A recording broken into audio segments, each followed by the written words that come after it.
Vamos a comenzar. Buenos días a todos y a todas.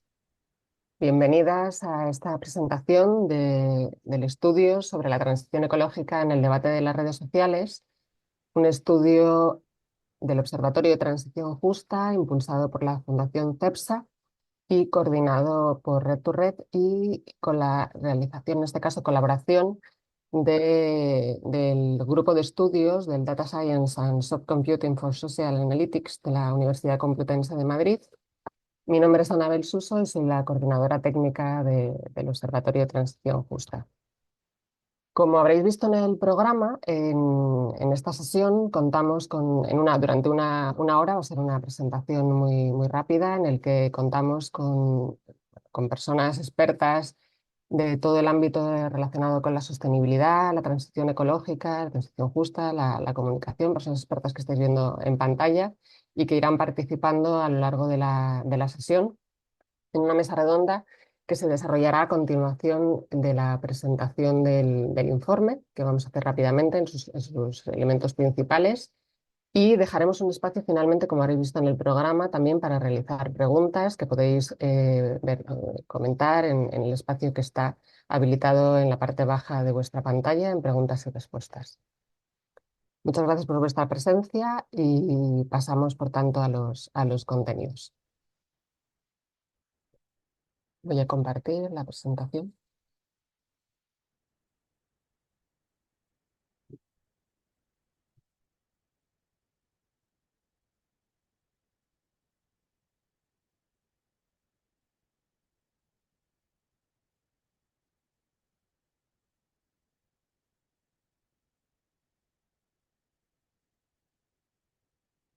Ujú. Creo que nos está un momentito.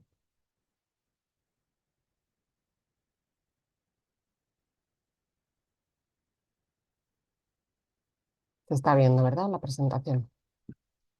Bien, voy a compartir esta presentación con José Manuel Robles. Él es el principal autor de este informe, como decía, del grupo de estudios. Y en primer lugar, quería compartir con vosotros y vosotras cuáles eran los objetivos, cuáles han sido los objetivos de este estudio, en el que fundamentalmente nos hemos propuesto identificar aquellos temas que centran el debate sobre la transición ecológica en las tres principales redes sociales, es decir, en Facebook, en Instagram y en X. Definir cómo está estructurado el debate en cada red social, cuál es esa topología que sabemos denominar de la red y conocer la emotividad que subyace al debate. Este es un elemento que nos explicará ahora José Manuel en qué consiste. Asimismo, nuestra idea es ofrecer información sobre la tipología de las personas participantes en el debate, de cómo se configura la estructura, quiénes son los agentes que opinan y, por último, analizar el grado de polarización de la opinión pública en este debate. Paso ya la palabra a José Manuel para que nos vaya comentando cuáles han sido los contenidos que se han analizado en este análisis. Gracias. Bueno, en primer lugar, muchas gracias, Anabel, por la introducción. Como ya ha comentado ella, yo soy codirector del grupo de investigación Data Science and Soft Computing for Social Analytics. Estamos especializados en hacer análisis con Big Data y análisis de redes sociales de distintos fenómenos sociales. Específicamente, en este caso, se nos encargó la realización de un estudio sobre la transición ecológica y el debate sobre este tema en las redes sociales digitales, específicamente en Twitter, X ahora, Facebook e Instagram. Y en el diseño de la investigación se realizaron dos oleadas diferentes. Primera oleada, ahí veis las fechas, coincidente con una cumbre mundial, y una segunda en la que no se coincidía con ningún evento específico. Digamos que para, en cierta medida, controlar el efecto de un hecho o de un acontecimiento central con un contexto de debate en el que no existe un evento de esas características para controlar ese efecto. Descargamos en torno a un cuarto de millón, 240.000 mensajes más o menos, de los cuales la proporción mayoritaria fueron mensajes de X, de Twitter en ese momento, en comparación con otras redes sociales. ¿De acuerdo? La división por oleadas, pues la primera oleada fue un poquito menos intensa que la segunda, aunque los periodos de tiempo fueron los mismos. Por favor, Anabel. Eh, Muy bien.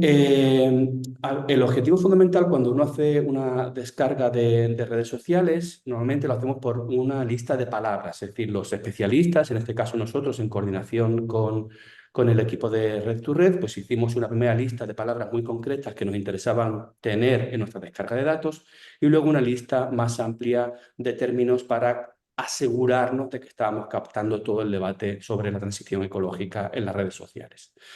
Bien, a partir de aquí, ¿qué se hace? A partir de aquí, lo que hacemos es aplicar técnicas. Bien, por ejemplo, técnicas de aprendizaje automático que nos permiten clasificar, etiquetar un volumen muy amplio de mensajes, en este caso 250.000 aproximadamente, para cumplir con esto que se llama poder trabajar con las 3 Vs del Big Data, ¿no? Velocidad de descarga de tratamiento, variedad del dato, tenemos fotos, tenemos memes, tenemos hashtags, eh, y también con el volumen. En este caso, en el caso de este estudio, hemos trabajado con hashtag y con mensajes y no tanto con imágenes, pero también podría ser, ¿no? Pero el aprendizaje automático está pensado para poder trabajar con estas 3 Vs del Big Data.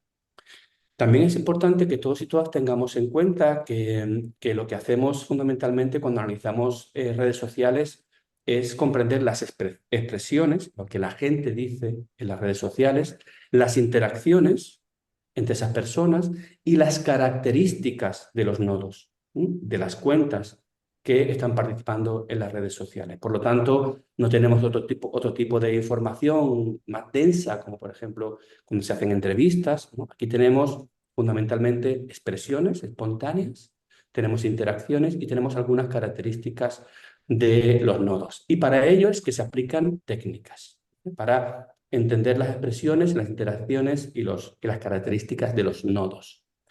Hay una gran cantidad de técnicas. ¿Bien? Las técnicas se eligen normalmente, ¿qué técnicas se aplican? Se eligen normalmente en base de criterios comerciales, de criterios de investigación o de criterios técnicos, y esto es lo que se hizo en coordinación con los compañeros y compañeras que nos contrataron para este proyecto. Paso a continuación a mencionar cuáles fueron las técnicas seleccionadas. Bien, en primer lugar, como también se ha mencionado cuando se han descrito los objetivos de este estudio, era para nosotros y para nosotras muy importante identificar cuáles son las principales comunidades que conforman el debate en torno a la transición ecológica que en las redes sociales. ¿A qué nos referimos cuando hablamos de detección de comunidades? Bueno, nos referimos a identificar aquellos grupos de nodos, de cuentas, que tienen una mayor probabilidad o que en mayor medida se relacionan los unos con los otros.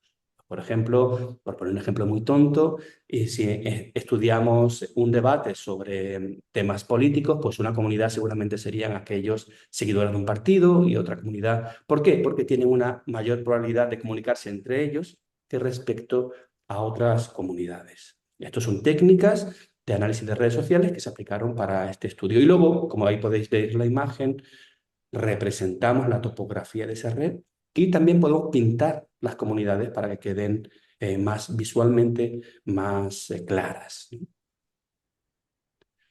Otra de las medidas que utilizamos es la medida de polarización. De hecho, aquí utilizamos el índice JDJ, que es un índice para medir la polarización patentado por los miembros de nuestro grupo de investigación. Este índice de polarización no mide la polarización 1-0, es decir, un lado u otro, sino el grado en el que una persona, un nodo, está posicionado en relación a ambos nodos.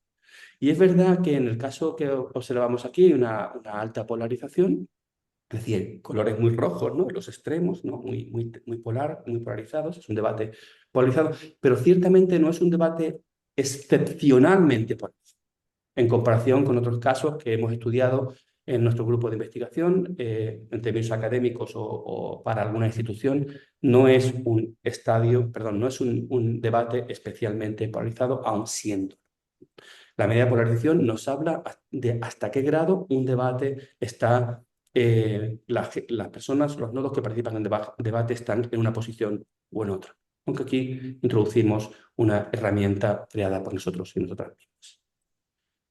La siguiente técnica que hemos utilizado, que se ha aplicado, es el análisis de sentimientos, eso que en análisis de redes sociales se llama sentiment analysis, que por un lado mide la valencia emotiva de un mensaje, si es positivo, negativo o neutro, pero también puede medir el tipo de emoción que se encuentra en el contenido, en el texto del mensaje.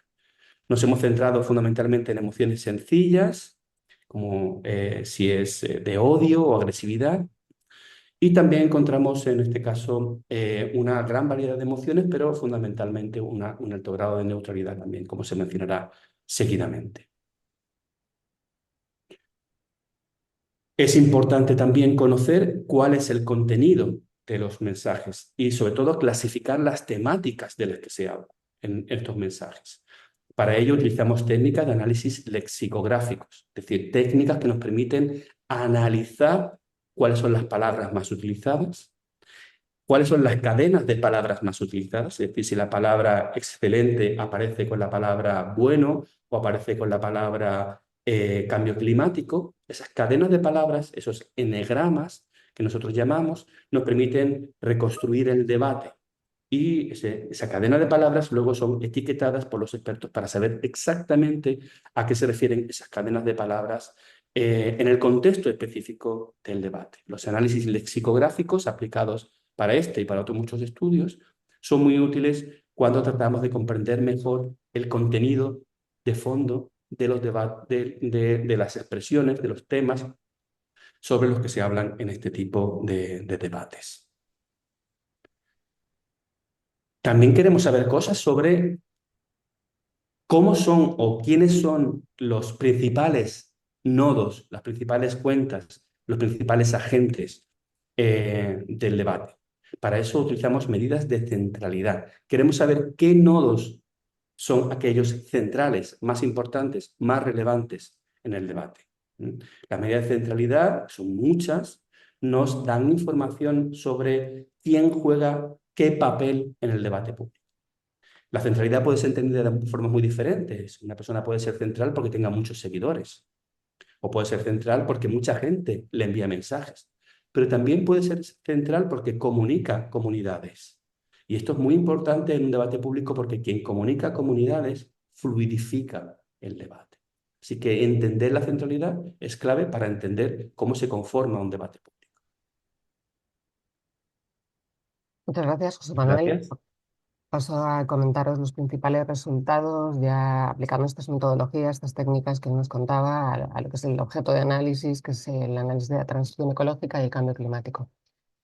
Son unas pinceladas muy rápidas las que os voy a dar. El estudio va a estar disponible, como os comentaremos al final, en la web del Observatorio de Transición Justa y por tanto ahí podréis profundizar en todos aquellos detalles que os parezcan más relevantes.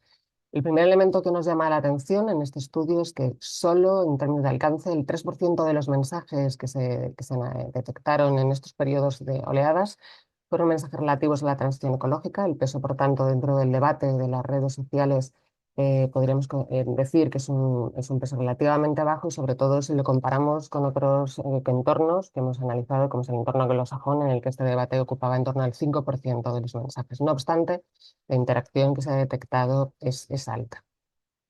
Todo esto nos lleva a pensar que la transición ecológica es un tema aún no consolidado en la agenda política, en la agenda social, sobre todo en las redes sociales, y por tanto contribuye sin duda a una oportunidad para generar este debate, para reforzar ideas y sobre todo para fomentar en las redes sociales una comunicación clara, directa y continua que dé la importancia que tiene este debate en la actualidad. En cuanto a las principales temáticas del debate, en realidad lo que se ha observado en estos periodos, en estas catas que se han realizado, es una serie limitada de temas. En la primera oleada, muy relacionado, como nos contaban, con el análisis de todo lo que tenía que ver con la cumbre internacional del cambio climático, la COP28, y está bastante centrada en este tema. Y en la segunda oleada, con una temática más diversa, centrada fundamentalmente en temas vinculados a la aplicación a políticas concretas de la transición ecológica. Y en este sentido encontramos críticas a la ineficiencia de la gestión pública, mensajes informativos sobre cómo aplicar determinadas estrategias y diversos mensajes contrarios a la instalación de energías renovables, sobre todo de placas solares.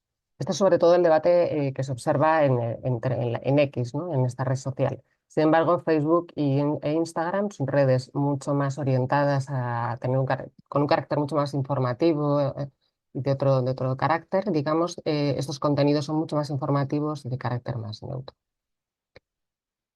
Uno de los elementos que también nos llamaba la atención es que en el análisis de cómo se percibe el cambio climático encontrábamos en las redes sociales una sobrerepresentación de perfiles que podrían denominarse como negacionistas, personas, nodos que generan un discurso de este carácter, de un 35%, que se sitúa muy por encima de lo que detectábamos en nuestro estudio sobre percepción del cambio climático desarrollado por el observatorio, en el que el 7% de las personas podrían ser consideradas como negacionistas del cambio climático. Por lo tanto, observamos que en las redes sociales esto constituye sin duda un riesgo y un elemento a tener muy en cuenta.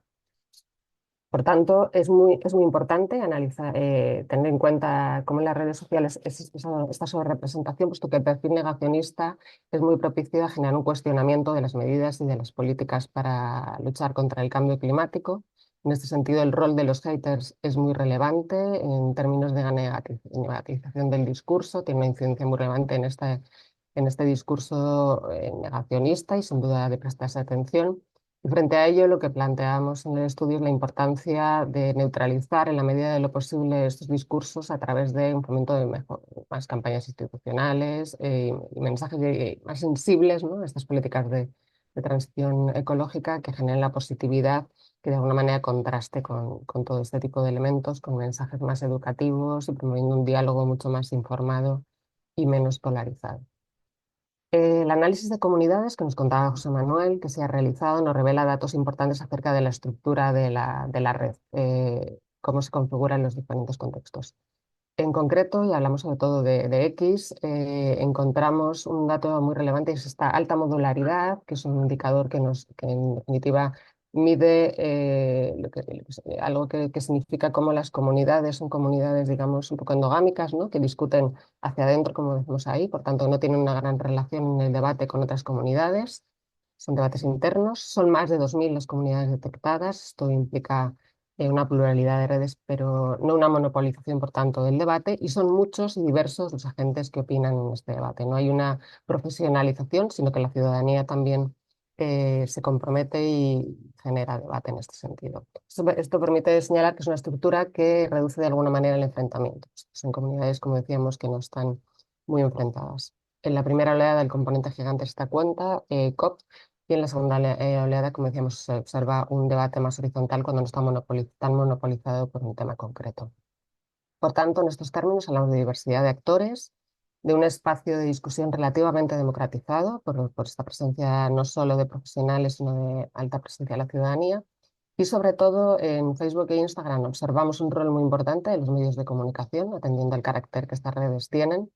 Y en el caso de X sí que ha habido una presencia importante en la primera oleada de agentes institucionales y gubernamentales por esta vinculación con la COP, pero la presencia realmente de este tipo de agentes es reducido y se reduce en torno a un 3 o un 6%, mientras que el 30% hablábamos antes en estas redes eran medios de comunicación. Haciendo alusión al tema de la emotividad, del debate, un tema muy importante que hemos observado, también, como decíamos antes, es muy diferente el tratamiento, lo que observamos en lo que observa en las diferentes redes sociales. X se caracteriza por presentar un alto grado, digamos, de negatividad, un sentimiento negativo, como podéis ver en los gráficos, en la primera y en la segunda oleada. En torno al 60% de los mensajes pueden caracterizarse con este carácter negativo. Y esto se traduce en términos, un poco por el análisis de los mensajes, de cómo se estructura, no tanto en términos de agresividad, sino en términos de una cierta sensación, digamos, de pesimismo, de frustración en torno a lo que suponen las diferentes políticas de transición justa. Lo que subyace a todo a este negativismo es realmente un espíritu de cierta frustración, de pesimismo y de escepticismo en torno a la transición ecológica que nos parecía muy relevante poner de manifiesto. Muy diferente, como veis, el carácter que tiene otras redes sociales como Facebook e Instagram, tiene un carácter más informativo y por tanto esta emotividad se traduce en unos términos mucho más neutros.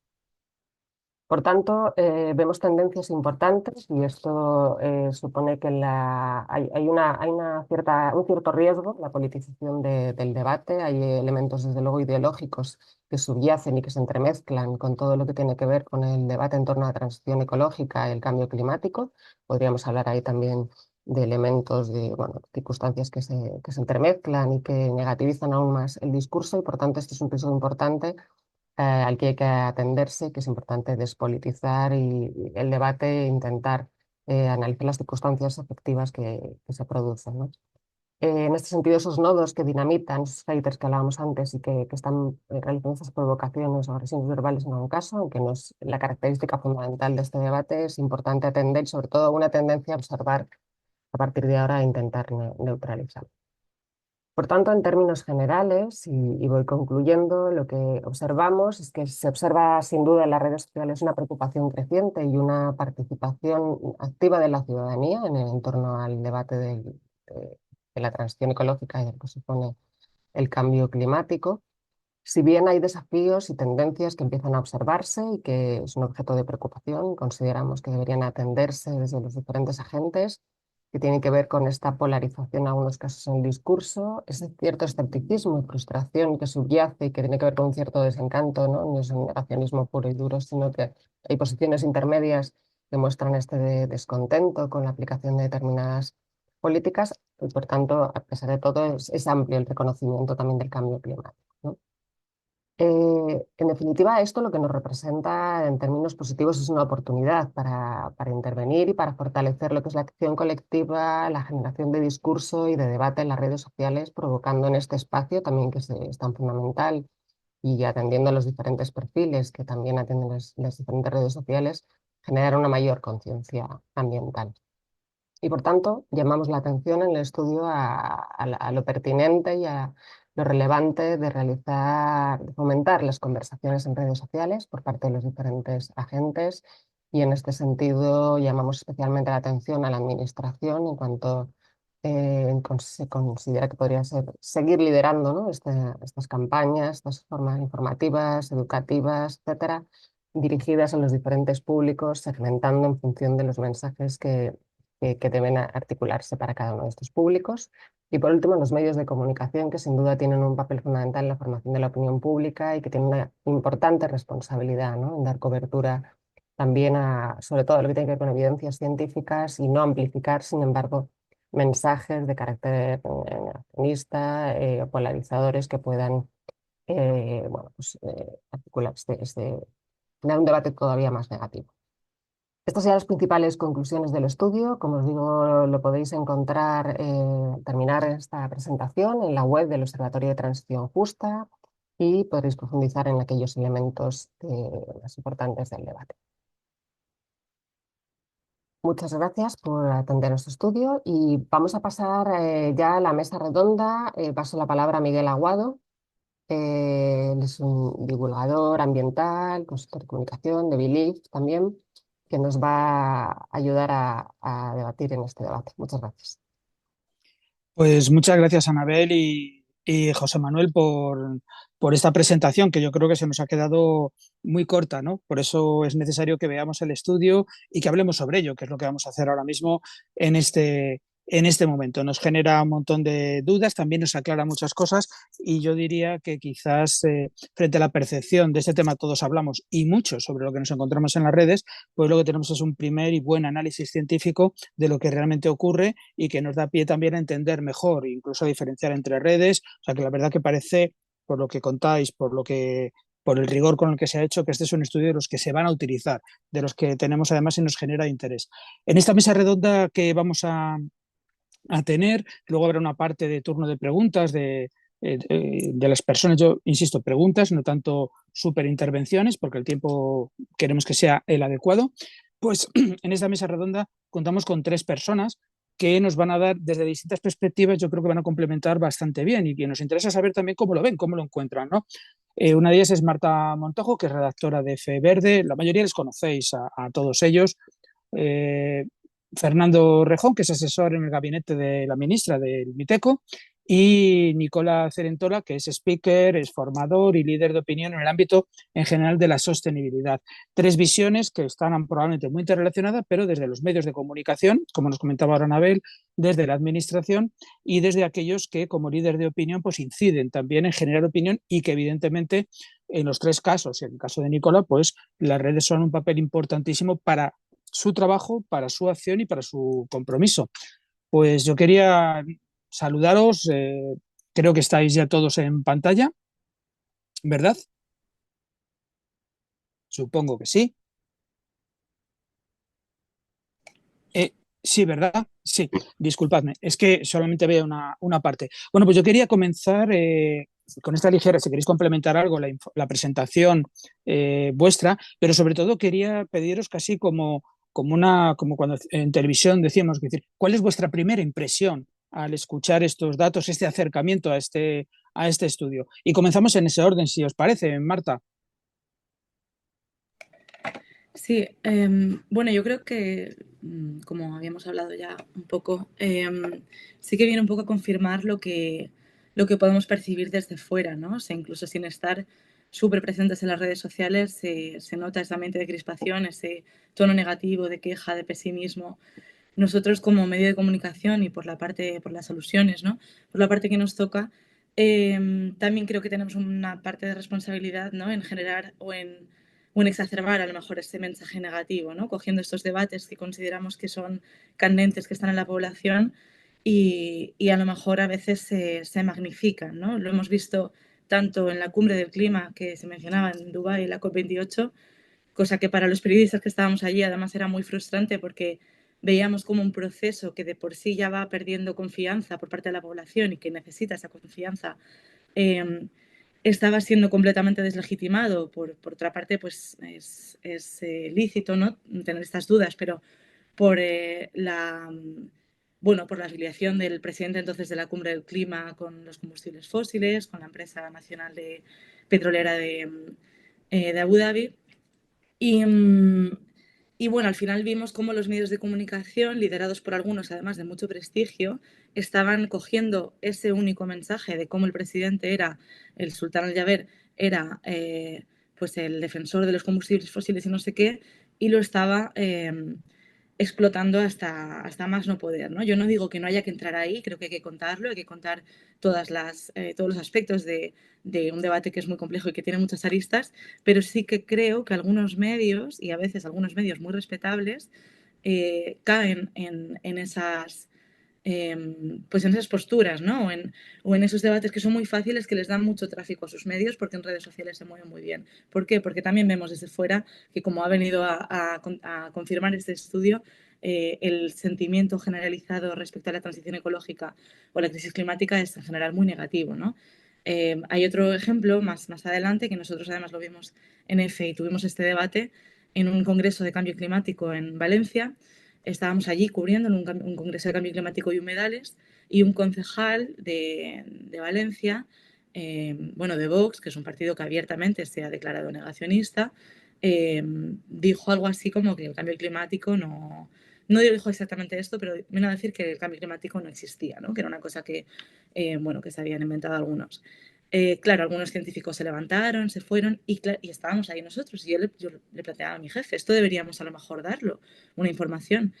Tuvimos el debate y pensamos que no, porque precisamente no queríamos fomentar esta crispación, esta negatividad, y no queríamos entrar en el juego también, ¿no? De la polarización de un debate que beneficia a unos, en este caso pues a partidos negacionistas, cuyos seguidores además les aplauden por este tipo de osadías, ¿no? En un congreso de cambio climático, decir que el cambio climático no existe, y por otro lado, fomentar esa sensación negativa de que todo está mal, de que los dirigentes nos fallan, etcétera, de la otra parte, ¿no? Y decidimos no darlo. Y luego sí vimos que lo dieron muchos medios y dijimos, bueno, a lo mejor nos hemos equivocado, a lo mejor teníamos que haber entrado, y no, lo seguimos pensando y dijimos, no, está bien que no lo diéramos. Entonces, bueno, eso sobre el estudio sí me ha parecido muy interesante, algunas cosas que si queréis ya comentamos más adelante, que no quiero acaparar más, pero sí que por la parte de los medios de comunicación quería resaltar eso, ¿no?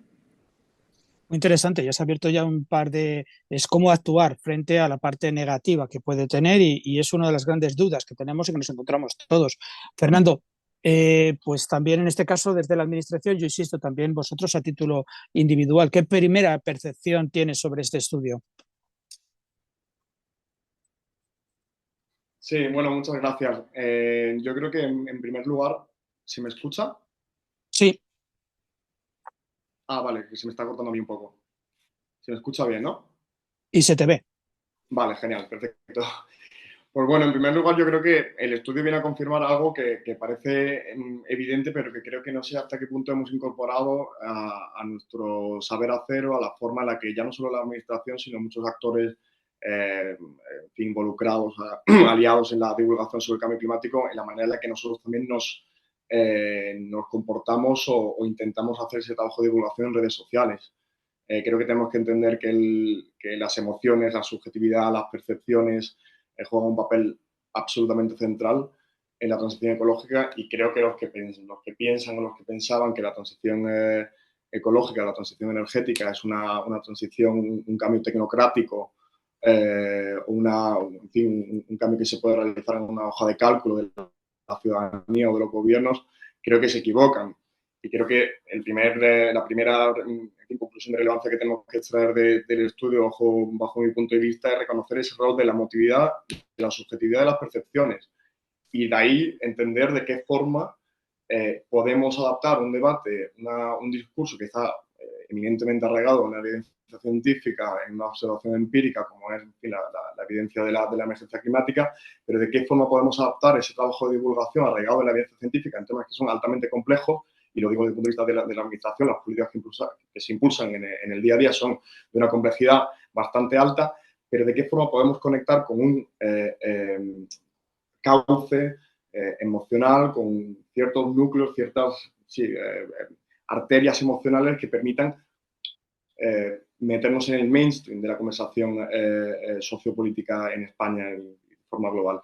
A mí un dato que me llama la atención y de forma negativa es que solo un 3,7% de los mensajes en X estén relacionados con la transición ecológica, que ya no en términos absolutos, sino en términos comparativos con otros países de nuestro entorno, estamos un poco rezagados. Un 60% de los mensajes sobre la transición ecológica denotan una connotación negativa.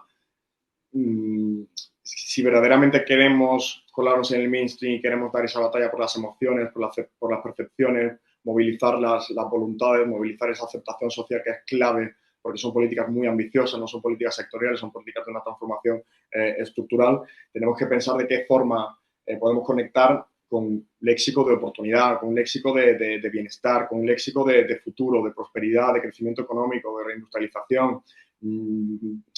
En fin, siendo muy franco y quizás peco de franqueza, creo que a la gente no le importa, o al común de los mortales, a los que estamos aquí probablemente sí, pero al común de los mortales no le importa o no sabe o no va a poder entender cuántas toneladas de CO2 equivalente hay en la atmósfera. Pero sí quizás puede entender la mejora en la calidad del aire que respira su hijo cuando le deja en el colegio y el vínculo que se tiene con la implementación de una zona de bajas emisiones. Por ejemplo, yo no trabajo directamente en comunicación, pero hablaba con mis compañeros de comunicación que llevan redes sociales en el ministerio y les he preguntado cuáles son esos casos de éxito, de viralización en redes sociales que hemos tenido durante los últimos 5 años. Hablaban, por ejemplo, de la evolución de los precios de la electricidad en el mercado mayorista y esa comparación que hacíamos con países de nuestro entorno. Los que sabemos qué ha motivado esa bajada de precios sabemos que es en gran medida gracias a la alta penetración de energías renovables en España. ¿Cómo podemos conectar, cómo podemos conciliar la lucha por evitar el fin del mundo con la lucha de un ciudadano normal de llegar a fin de mes? Entonces creo que hay una serie de léxicos y hay una serie de lecciones que tenemos que extraer del estudio, que creo que el estudio pone encima de la mesa, entender que hay un debate que es un debate altamente emocional y entender que es inevitable. Y ahí yo también es un debate que tengo conmigo mismo y que tengo con muchos compañeros sobre la politización del cambio climático, sobre si es algo deseable, no deseable, o si es algo incluso inevitable. Yo soy de los que piensan, y sé que es una opinión quizá algo controvertida, de que si consideramos la agenda verde como algo transversal, como una agenda de transformación estructural, creo que esa politización hasta cierto punto es inevitable. Y creo que si no se politiza de una forma constructiva o si no se movilizan esas emociones de una forma constructiva, corremos el riesgo de que por ausencia otros conviertan esas emociones en miedo, en frustración y en un rechazo a unas políticas climáticas que, en fin, y acabo como empiezo, creo que suponen una agenda de oportunidad, de bienestar, de mejor aire, de trabajo, que creo que no ponemos en valor lo suficiente desde el punto de vista de la administración, pero también desde el punto de vista de los actores, así como una primera impresión. Pues muchas gracias, Fernando, porque también has profundizado en algunos otros aspectos. Al estudio lo que nos hace es evidenciar o ayudarnos a hacer las cosas mejor, pero has hablado mucho de la parte emocional, la percepción que tenemos en las redes, que tiene mucho que ver con, frente al dato, lo que decían estos a veces, frente al dato, el relato, ¿no? Y hay gente que, incluso si el dato es cierto, pues como tú eres parte interesada, y si no me lo invento, y si eres científico, pues te paga Soros, pues entonces ya desacredito el dato. Lo emocional es más sencillo y es una parte. Tenemos que, bueno, nos queda también la parte de lo emocional. El dato frío es muy aburrido. A la hora de llegar, el cómo contarlo, la comunicación, el cómo frente a informar o contar, el comunicar, el hacer que llegue esa percepción. O sea, que has metido ahí también valores muy importantes. Vemos el alto o el bajo nivel de intervención de las administraciones en general, por lo que nos decía Anabel también al principio del estudio, y creo que, aunque sea alargarme un poquito, que a veces nos encontramos todos con que, por ejemplo, si me preguntarais a mí, sin nada de rigor científico, como me dedico a esto, pues te diría que el 80% de los mensajes que yo recibo en las redes tienen que ver con estos temas, con lo cual dirías que está en boca de todos. No, está en mi micromundo dentro de ello y sí es verdad que noto una agresividad. Y también ya un segundo paso que es una agresividad oculta, que es que sin parecer que insultan, dan un dato falso y ahí se quede, siempre algo quedará, ¿no? Entonces tiene muchísimo que ver lo emocional, pero también el rigor de tener esos datos para saber realmente la percepción. Me ha llamado mucho la atención eso, el bajo nivel de intervención en redes de las administraciones públicas. Y yo casi, si fuera al revés, te diría, el Miteco está todo el día enviando cosas. Pues me llega a mí, pero es un 3% o un 3,7%. Con lo cual yo creo que... Sí, sí. Perdón, Fernando, es decir, decía un poco, ahora profundizamos en ello. Y finalmente, Nicola, que tú estás en los dos ámbitos, o sea, también percibes todo ello, pero eres alguien que está trasladando, que está divulgando de continuo sobre sostenibilidad y con un criterio como líder de opinión, con bastante gente que te sigue. Lo mismo, ¿qué percepción tienes de este estudio? Bueno, pues muchísimas gracias. Pues muy interesante los comentarios de los compañeros. Al final, claro, la reflexión que he estado haciendo en estos días tras leer el informe es que, claro, el lenguaje al final define nuestra realidad, ¿no? Es la forma en que nosotros clasificamos todo lo que nos sucede. Entonces, el poder comprender, digamos, las conversaciones y qué verdades, entre comillas, se difunden es fundamental, ¿no? Y creo que todo nos pasa. Tú ahora mismo acabas de mencionar una cosa que nos pasa a todos, ¿no? Que son los sesgos cognitivos, ¿no? Al final uno se hace una idea de que el mundo es amarillo porque ve 3 personas vestidas de amarillo pasando en la calle, ¿no? Y de lo que te pasa a ti con los anuncios, me pasa a mí con la economía circular, ¿no? Que parece que todo el mundo habla de economía circular y luego sales a la calle y le preguntas y nadie lo ha escuchado, ¿no? Y entonces yo creo que luchar contra los sesgos cognitivos y además con lo que nos viene encima ahora con la inteligencia artificial generativa, que no vamos a poder creer ni a nuestros ojos, ni a lo que vemos, ni a los vídeos, ni a nada, creo que es fundamental crear estos mecanismos como este informe, ¿no? Basado en en un rigor científico que nos ayude a reducir estos sesgos. Al final el ser humano es muy, no sé si decía esta palabra, pero muy susceptible de sus propios engaños, ¿no? Entonces, imagínate si el engaño se propaga en miles o millones de personas que propagan cosas que no son, ¿no? Y también otra reflexión sobre la diferencia entre el tono que hay en Instagram y que tiene, o Facebook, y que hay en Twitter no me sorprende, porque en el fondo, si lo pensamos bien, los perfiles de Instagram y Facebook son muy aspiracionales, son muy personales. Yo pongo mi cara, pongo mi vida, pongo mi desayuno, pongo la imagen de la comida que estoy comiendo. Por lo tanto, no me sorprende que en Twitter, que es como un poquito más el muro del llanto, la gente ponga la frustración que tiene. Por lo tanto, es que, claro, son dos perfiles que son dos redes que cumplen objetivos diferentes. Uno en su perfil puede haber el hater profesionalizado en Instagram que pone ¿cómo se dice? Bueno, pone todos le ¿A parir? comentan, sí, a parir, sí, y le pone a parir a todos, pero bueno, ya lo hace como casi un juego, como un rol, ¿no? Pero es como que pone su cara y lo hace de propósito, ¿no? Como el jurado malo de Operación Triunfo, ¿no? Es decir, alguien que lo hace de propósito. Pero tendencialmente en estos perfiles son muy aspiracionales, por lo tanto la gente quiere ver cosas ligeras, cosas menos, más, ¿cómo puedo decir? Más neutras, ¿no? Y más aspiracionales. Por lo tanto, no me ha sorprendido en este sentido.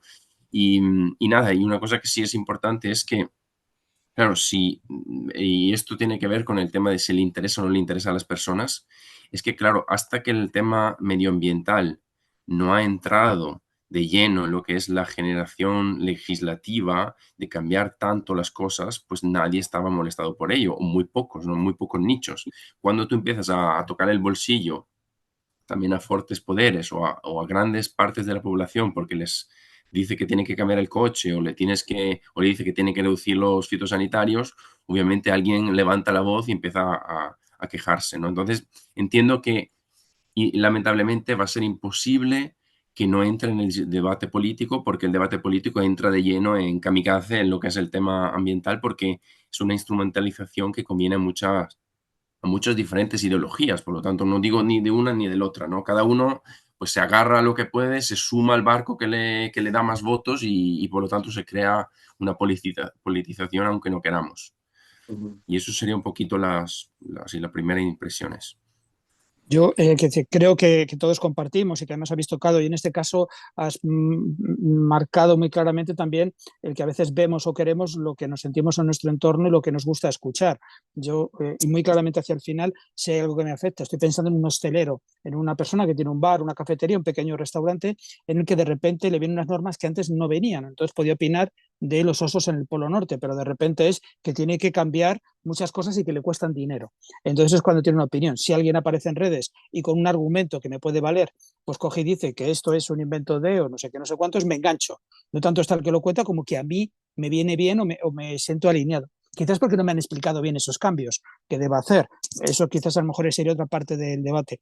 Los tres habéis marcado muy claramente, además, algo que nos dice el estudio, que es la gran diferencia entre X como red social, Facebook e Instagram. Y creo que también has definido, Nicola, muy bien un poco qué es lo que hago. En uno pongo mi cara y en otro pues opino. Y entonces opinar es gratis y da igual, incluso desde un nombre muy anónimo, con lo cual es perfecto para insultar a quien quiera, a quien no me agrade, quien esté en ese tipo de dinámica. Esto es lo que tenemos. Pero, ¿cómo debemos actuar? Primero, yo os plantearía, y aquí ya a nivel general, ¿cómo debemos de actuar ante esa información falsa, esa información que además hace daño? O sea, la cantidad de coches eléctricos que parece ser que arden por explosión ellos mismos, y luego ves que es un Talbot de 1995 que estaba ardiendo en una autopista, ¿no? Y los datos reales nos dicen que por cada coche eléctrico que puede arder, arden 8 térmicos, que su nombre ya lo indica, ¿no? Pero eso no me quedo con ello. Yo veo esa imagen del Talbot y ya creo que todos están ardiendo de continuo, ¿no? Por poner ese ejemplo. ¿Cómo debemos de actuar?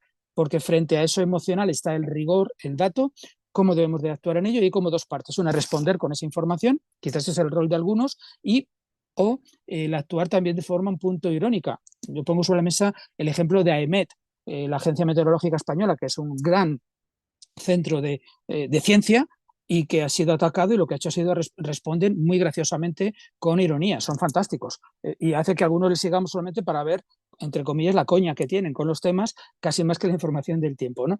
Bueno, ¿cómo debemos de actuar? ¿Cómo creéis que debemos de actuar? Porque lo que es cierto es que espacio donde no estás, espacio que otros pueden llenar de bulos o de información falsa. Aquí os dejo abierto, quien queráis de los tres. Bueno, si quieres empiezo yo. Por supuesto, Marta. Bueno, es que antes también quería comentar esto que han comentado Fernando y Nicola, que justo lo tenía aquí marcado, esto de la politización, ¿no? Porque me parece súper interesante. Y yo también tengo la duda. Y bueno, seguramente aquí todo el mundo sabe más de ciencia política que yo, que no tengo ni idea, pero sí que me pregunto si precisamente, y ahora voy con tu pregunta, perdóname, pero por no perder este gancho. Me pregunto si hay una parte del ecologismo que también fomenta, o sea, de las posturas más, digamos, que siempre han reivindicado la transición ecológica, que también fomenta este pesimismo y esta sensación y este escepticismo y este debate o esta postura contra, pues contra el despliegue de renovables, según cómo se haga, etcétera. Me pregunto si hay una politización, o sea, cómo puede dirigirse, como decía Fernando, una politización buena, ¿no? En el buen sentido. Si incluso esas posturas, en tanto se van haciendo más identitarias o se van como encerrando más en sus propios sesgos o lo que sea, también al final acaban rechazando las políticas públicas que deberían ir hacia, pues hacia el camino que queremos, ¿no? De frenar el calentamiento global, etcétera.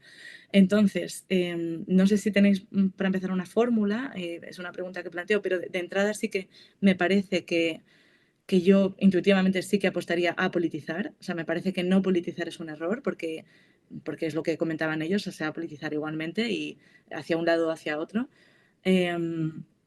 Y creo que según lo vayamos dotando como de herramientas ideológicas, no necesariamente identitarias, pero sí ideológicas, yo creo que sí que se puede generar un debate como mucho más fiable, ¿no? Mucho más tangible, que no sea tanto el humo o que no sea tanto la burocracia, etc. Bueno, esto por un lado. Si quieres contestar a eso, genial. Perdón, porque Sí, también a veces... Como y el vamos rol... a aligerar un poquillo, perdonad, porque como vamos a intentar que sea una hora, pues vamos un poquito, lo agradezco. Voy a tu pregunta. Vale, ¿cómo actuar? Bueno, has comentado el caso de la EMED. A mí me parece que sí que han hecho bien por esto, pero no sé si realmente, creo que sí que hay que disputar esos espacios, creo que sí que hay que contestar si te atacan, sobre todo si eres una institución como la EMET, una institución científica además. No creo que todos debamos contestar, o sea, esto es mi opinión súper personal y no sé si es muy válida, pero sí que creo que hay que estar, o sea, hay que contrarrestar, no sé hasta qué punto contestar directamente, ¿no? Y fomentar ese enfrentamiento. No sé mis compañeros cómo lo ven. Pues Fernando, Nicola, yo tengo también opinión. Pues yo sé que eso lo lanzo. Me preguntaba en un debate, en un diálogo que teníamos en un foro, un científico me decía lo mismo. Dice, ¿qué hago? ¿Respondo o no? Porque hay una diferencia y esto también tenemos que tenerlo en cuenta. Estamos hablando de la evidencia frente a la creencia. Hay temas en los que la creencia pues condiciona. Y acá, no sé, ¿existe Dios? No existe. Pues no hay evidencia científica de una cosa o de la otra y podemos dialogar sobre ello. Pero la evidencia científica, el dato, está ahí y no es discutible como tal, ¿no? La temperatura de hoy es la que es y no es otra. No pongamos en determinado sitio. Claro, comparto esto que dices, a lo mejor algunos no, pero también hay que parar de alguna forma este cuñadismo, este cuñado que sabe de todo y no sabe de nada, en fútbol, en cualquier otra cosa. Y hay que quizás ridiculizar un poquillo. La ironía forma parte del humor, pues somos muy aburridos en general, forma parte también de una forma también de actuar. Comparto esto que decías y es metiéndome en el diálogo, que quizás unos pueden responder y otros no. Una de las claves es el rigor. Y en los medios de comunicación, Marta, y te miro, porque hemos tenido incluso 2 episodios recientemente que a lo mejor se queda en el micromundo nuestro. Uno, un medio que generalmente está a favor de todo esto, que lo borró enseguida, pero sacó una información que era un bulo sobre si la fotovoltaica esterilizaba los campos, emitido por una entidad que se está dedicando a ello. Lo borraron inmediatamente, pero llega a un público que de repente se sorprende con esa información. Y otro recientemente le puso un nombre a un ave que había muerto por una eólica y pues claro, es mucho más emocional. No es lo mismo decir 17 buitres que Manolito el buitre. Entonces uno lo siente como mucho más cercano. Los medios también tienen un papel importantísimo en el rigor de lo que cuentan, como todos, como administración y como los que divulgan. Nicola, Fernando, ¿cómo crees que se debe actuar? A ver, yo no tengo tampoco una bala de plata. Creo que es un tema bastante complejo. Yo sí creo que hay que un poco diferenciar entre ese bulo cuñadista, por así decirlo, en que creo que obviamente hay que entrar con toda la evidencia científica y también con parte de esa ironía. Y yo creo que la experiencia también desde el Ministerio, desde un punto de vista político, a la hora también de contrarrestar esos ataques a ataques más superficiales, por así decirlo, más fácilmente desmontables a las políticas públicas que hemos desplegado, en muchas ocasiones se ha recurrido también a esa ironía, porque me parece que también relativiza también la importancia o la magnitud que tiene, en fin, por una opinión. Pero sí creo que desde un punto de vista más macro, y a mí eso es lo que me preocupa más, no sé hasta qué punto dato mata relato. Y creo, en fin, creo que volviendo a lo que decía en mi primera intervención, creo que los datos sabemos que los tenemos y claro que hay que desplegarlos y hay que reflexionar sobre de qué forma se pueden presentar de una manera clara y accesible para el común de los mortales. Pero creo que lo que verdaderamente tenemos que pensar, y creo que ahí sí que se corre un riesgo de un retroceso pues mucho más, de un impacto mucho mayor, es un nuevos relatos, no necesariamente negacionistas, sino más bien retardistas. Y creo que eso es algo que también leía en el informe, que también me llamaba la atención, y creo que también se corresponde mucho con un poco con las estrategias de debilitamiento perdón, de la Agenda Verde, que ya no es una negación al mayor de la existencia del cambio climático, sino una serie de contraposiciones, un relato que, por ejemplo, viene a contraponer, por ejemplo, la productividad económica, el crecimiento económico, con las políticas verdes, o el sector primario, el mundo rural, con el despliegue de renovables o con la transformación del sistema del modelo agrario. Creo que esos relatos no se matan fácilmente con un dato. Y creo que sí que hacer un ejercicio de pedagogía y una reflexión mucho más profunda sobre de qué manera podemos convencer de algo tan evidente, de que no hay empleo en un planeta muerto, o de que no hay agricultura exitosa en suelos absolutamente quemados, con sequías cada vez más prolongadas, con un impacto de cambio climático que de forma irremediable van a afectar a ese horizonte de prosperidad económica. Entonces creo que en el caso micro, claro que el dato mata relato, y tenemos que en fin, utilizar una evidencia científica, que es la base de la tarea que todos estamos realizando, pero creo que a escala macro tenemos que tener mucho cuidado con discursos retardistas cada vez más afinados, cada vez más sutiles, que creo que sí que nos hacen correr un riesgo a un retroceso en la velocidad de implementación de la Agenda Verde. Perfecto, Nicola. Luego, posteriormente a esto, lo que vemos, evidenciamos que nos faltan 2 o 3 horas para seguir charlando y no terminaríamos, lo cual está muy bien. Vamos a dar y damos un turno de preguntas también a todas las personas que están invitadas, con lo cual, pues, mi papel es de director de tráfico o jefe guardia civil del tráfico. Nicola, nos das también tu opinión de cómo debemos actuar, y luego vamos a abrir ya directamente a preguntas de los invitados. Sí, bueno, primero contestaré a Marta sobre el tema digamos, de las personas que vienen del mundo ecologista o que se dedica a estas cosas, el tema del pesimismo. El pesimismo está ahí también porque las cosas no están mejorando, por lo tanto, por lo menos yo me clasifico dentro, no tanto dentro del ecologismo, que es una forma muy extrema, pero dentro de una preocupación ambiental, ¿no? Entonces, claro, la situación como no mejora, pues estamos preocupados, ¿no? Y seguimos metiendo más mensajes, metiendo caña. El tema de la politización para mí es inevitable porque hay un desencanto con la política en general, porque hay un descontento generalizado, es decir, los que se frustran porque la acción frena sus actividades y los que se frustran por la inacción, es decir, que están los dos extremos, y luego están los del medio, que son personas que no le pasa nada porque no trabajan en el campo, no tienen ninguna operación, no son industriales, no tienen, entonces son ciudadanos más de calle que, bueno, vive un poco ahí entre medios, ¿no?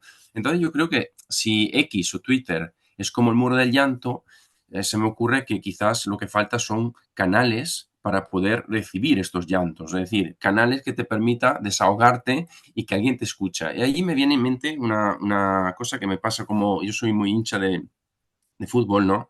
No voy a decir equipo, pero bueno, el año pasado lo pasamos muy mal.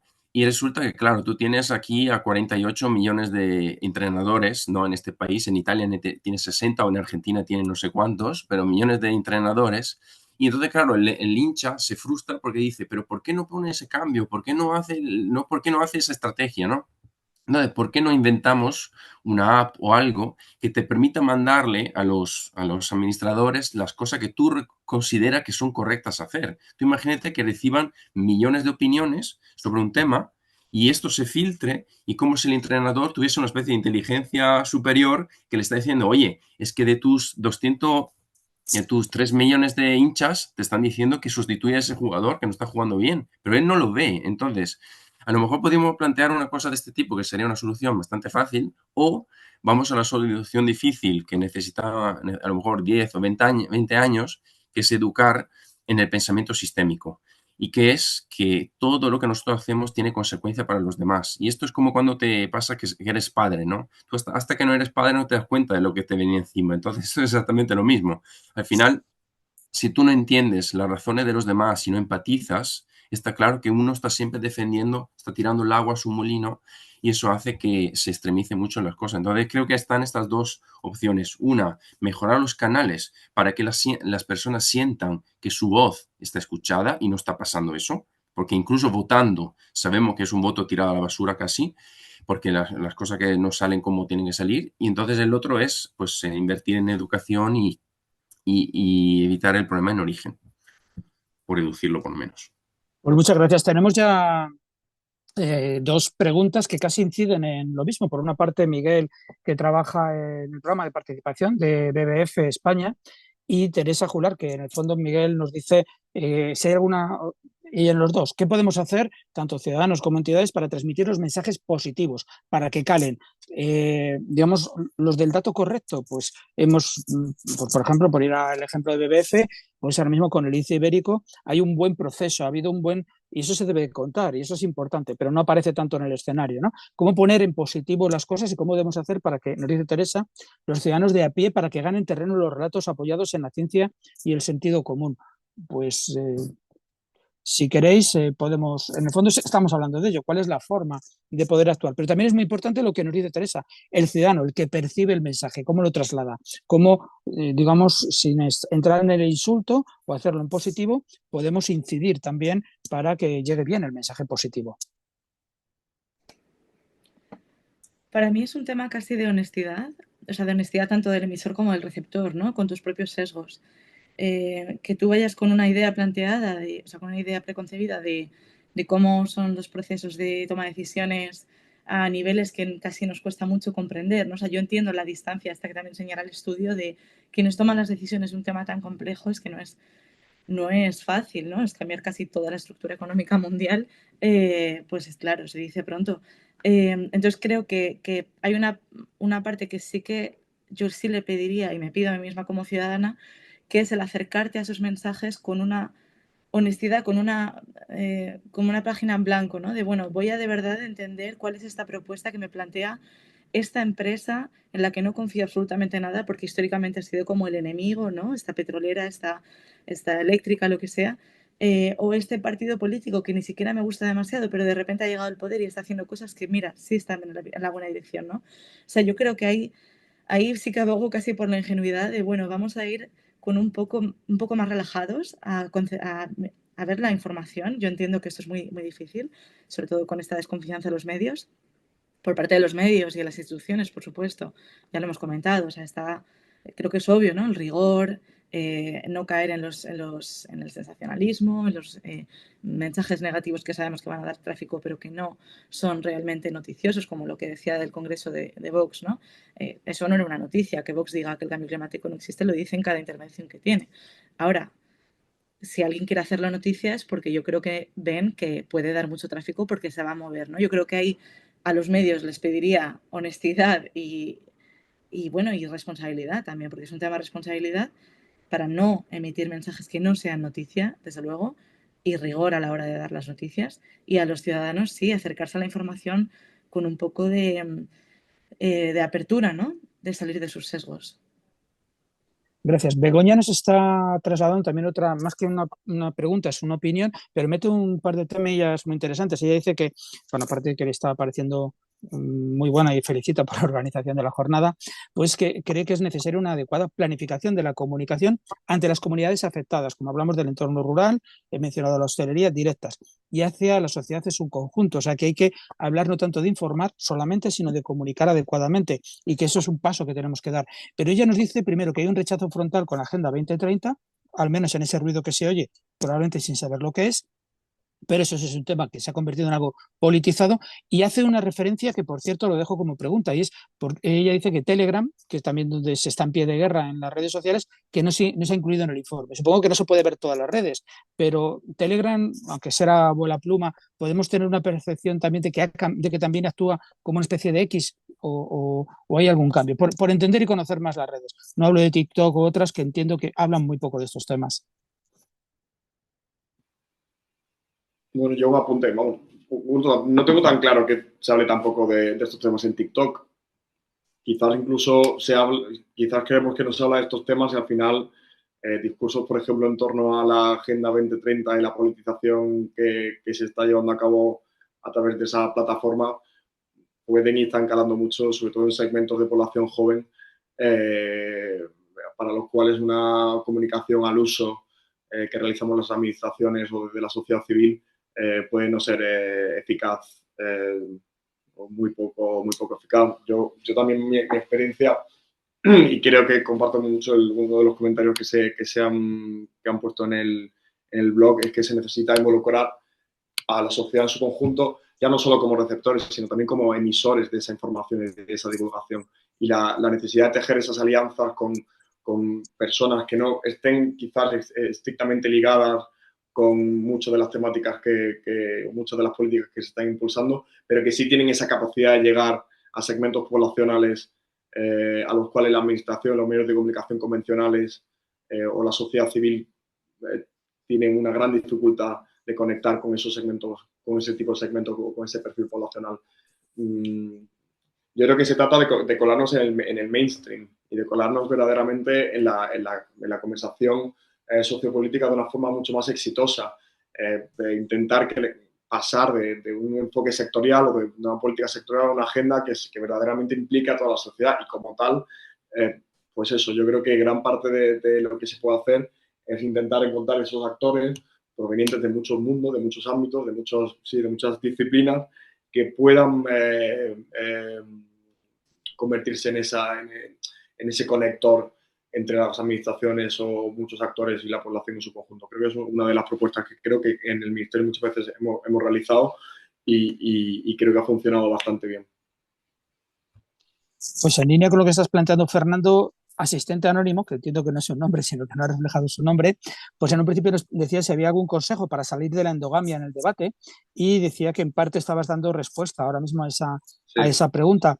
Pero yo si se me permite, al menos también por experiencia, generalmente es más cómodo hablar entre nosotros, ¿no? Digamos, entre los que estamos de acuerdo con lo que sea. Como ponía Nicola el ejemplo del fútbol, pues me imagino que es más fácil hablar dentro. Yo no soy nada futbolero, pero los que son más seguidores de un equipo de fútbol frente a otros, ¿no? En casa hablamos mejor, ¿no? Con los que piensan como nosotros. Y salir de esa endogamia, que significa hacer las cosas prácticas, porque para darnos argumentos, yo creo que ninguno de los que estamos ahora mismo aquí, pues necesitamos argumentos para saber que la transición debe ser justa, es necesaria para el planeta, para el país, para todo, ¿no? O sea, que no necesitaríamos. Hay que salir también de nuestro entorno de confort. Yo tengo la experiencia en televisión, intervengo prácticamente en bastantes cadenas, en todas. Empecé a ir también a cadenas, digamos, conservadoras o que eran negacionistas o que no les sonaba tan bien. Y la percepción cuando hablas con respeto, con educación, con algún dato, sin ir intentando obviar la parte de politización que algunos puedan presentar, ha sido bastante buena. Al final tienes que ir a aquellos que son más difíciles. Por ejemplo, la gente mayor. Es difícil, aunque lo tienen más claro, son los que luego actúan de forma más correcta. Los que mejor reciclan son los jubilados, pero a lo mejor no lo relacionan con esa transición. Por poner un ejemplo, los que más ahorran energía en casa son los jubilados también. Los jóvenes están concienciados, pero se duchan durante 25 minutos o dejan la luz encendida de cualquier habitación. O sea que tenemos que ir también salir de nuestro entorno de confort e ir con rigor, con seriedad y yo creo que también con un buen talante, con respeto a los entornos complicados, porque es donde tenemos que actuar. Si se me permite también por aportar algo a salir de esa endogamia. Nicola, ¿tienes algo que complementar? Sí, rápidamente. Bueno, estoy de acuerdo con Marta con el tema de no dar voz a ese, digamos, episodio, ¿no? Que es un poquito como el espontáneo que entra en el campo, ¿no? Si tú le das más visibilidad, al final está haciendo su juego, ¿no? Pero también eso abre un debate sobre cuál es el modelo de negocio de los periódicos, ¿no? Porque al final nosotros pagamos por todo en la vida fuera que por informarnos. Y entonces, claro, si el modelo de negocio es el tráfico, está claro que todos los clickbait que lo pueden generar, pues es rentable para. Entonces, yo creo que ahí es un punto de partida para cambiar. A lo mejor deberíamos pagar una suscripción y abonarnos a los buenos periódicos y tratar de evitar y darle una forma de sostenerse. Y con respecto a la endogamia, hay fundamentalmente dos problemas. Uno es un problema técnico y tecnológico, y es que los algoritmos están diseñados para eso, porque eso hay varios estudios que demuestran que los algoritmos de Facebook o de los demás tratan de ocultarte las personas que piensan de manera diferente para que se cree una especie de reverbero o de resonancia entre lo que tú dices y tú te autoconvences aún más de que lo que tú dices es la realidad absoluta. Y esto entonces es un problema técnico y tecnológico y diría ético casi. Y luego está el tema que decía ahora Miguel, de salir de nuestra zona de confort. Y ahí, por ejemplo, se trata de la gran diferencia entre uno que es ultra de un equipo y uno que ama el deporte, ¿no? Si uno que ama el deporte va a reconocer la derrota y el otro que ha jugado mejor, ¿no? Entonces, claro, nosotros tenemos la capacidad humana, empática, de reconocer cuando la otra persona tiene razón y yo creo que nos cuesta mucho, ¿no? Y entonces yo creo que ahí la gran cuestión es tratar de educar en la tolerancia. Yo, por ejemplo, en LinkedIn sigo a personas que no comparto sus opiniones, pero las sigo de propósito porque de alguna manera en el 98% de las veces digo, es que estoy a punto de borrarlo porque ya no lo soporto. Pero luego hay una vez que dice, bueno, esto no estoy tan en desacuerdo. Entonces yo creo que el progreso humano se basa también en ver el punto de vista del otro, ¿no? Y si no educamos en eso, va a ser muy complicado. Y la última cosa, a refrescar las narrativas, usar la ironía, el humor, el sarcasmo, los memes, las cosas. Creo que es muy de efecto, muy emocional, está muy bien, pero hay que hacerlo bien. Entonces, claro, también que sabemos de casos que a lo mejor ha salido fatal. Entonces, hay que hacerlo con mucha, no se tiene que tomar o subestimar lo peligroso que puede ser al revés, porque hoy en día te hacen un meme de cualquier cosa, por lo tanto, y entonces yo creo que hay que hacerlo bien y refrescar la narrativa para que sea más claras y más sencilla. Aunque también tenemos que decir que al final las personas se pierden con la complejidad, por lo tanto es un problema que no sé si tiene mucha solución, porque bueno, tenemos que seguir remando en esa dirección. Indirectamente has metido también otro concepto que yo creo que estaba entre líneas de todo lo que estamos hablando, que es la didáctica. Una cosa es el dato y otra cosa es contarlo de forma que sea efectiva, que no es lo mismo que simplemente poner el dato, ¿no? Y decir, y luego si queremos decimos burro, no sabes qué, ¿no? Sino que tenemos que utilizar la didáctica para que llegue. Y la empatía, fijaros que estamos hablando casi de filosofía, ¿no? De valores en todo ello, que es ponerte en el lugar del otro para conocer, pero también, por ejemplo, pues no podemos decir que todas las personas que trabajan o que están en el mundo rural porque crean determinados mensajes son ignorantes o son no sé qué, sino simplemente es que les ha llegado mejor un mensaje, les ha encajado y otros no les ha llegado. Pero no podemos ni generalizar ni nada por el estilo. Yo recordaba una anécdota muy rápida que contaban de Tierno Galván cuando era alcalde de Madrid, que entraba todas las mañanas con el ABC debajo del brazo y alguien le dijo, pero ¿cómo lleva el ABC? Un periódico conservador y él era del Partido Socialista. Y decía, es que lo que nosotros sabemos, pensamos, yo ya lo sé, quiero saber lo que piensan los otros. Bueno, pues quizás tenemos que aplicarlo también. Nos quedan muchas, no sé si dudas, pero muchas reflexiones. Creo que ha habido en corto tiempo reflexiones muy acertadas que tienen que ver con la utilización de los datos, con el buen uso, que es lo que nos ofrece este estudio, saber los canales, cómo contarlo. Nos quedan dudas sobre ello, pero la parte está emocional, el uso de la razón, el rigor. Ahora hablamos de la empatía, bueno, factores que son también muy importantes y que nos permiten, uno, saber que tenemos que seguir estando en redes y en todas partes, pero quizás nos abre alguna vía para hacerlo. Yo invito a ver el estudio y como teníamos poco tiempo, pues voy a dar en este caso ya, y perdona a quienes quisieran intervenir posteriormente, pues voy a primero agradecer a los tres que me ha encantado escucharos, me falta tiempo para poder escucharos y dar el turno pues a Anabel Suso y agradecer también, pues en este caso, la iniciativa de la Fundación CEPSA y Red to Red, que yo creo que nos han puesto delante un buen trabajo que vamos a leer con toda seguridad. Muchas gracias. Muchas gracias, Miguel. Muchas gracias a todas y todos los asistentes, Miguel, Fernando, Nicola, Marta, por supuesto, José Manuel. Gracias por asistir a todas las personas invitadas. Yo creo que el objetivo que teníamos desde el observatorio está más que cumplido, que en definitiva es generar precisamente este conocimiento y estas evidencias científicas para generar este debate y tener elementos de cara a detectar cuáles son aquellos elementos, ¿no?, que en el debate social están sobre la mesa, aquellos elementos que entre la ciudadanía están generando este debate social y abrir precisamente al debate, generar estas posibles reflexiones en torno a líneas de actuación para poder intervenir y generar nuevas iniciativas que contribuyan a desarrollar esta transición ecológica. De todos modos, como os decía, el informe está ya publicado, como nos contaban también a través del chat, y podéis profundizar a partir de toda esta información. Muchas gracias a todos y todas por vuestra asistencia y nos seguimos viendo en las redes también. Buen día a todos y todas.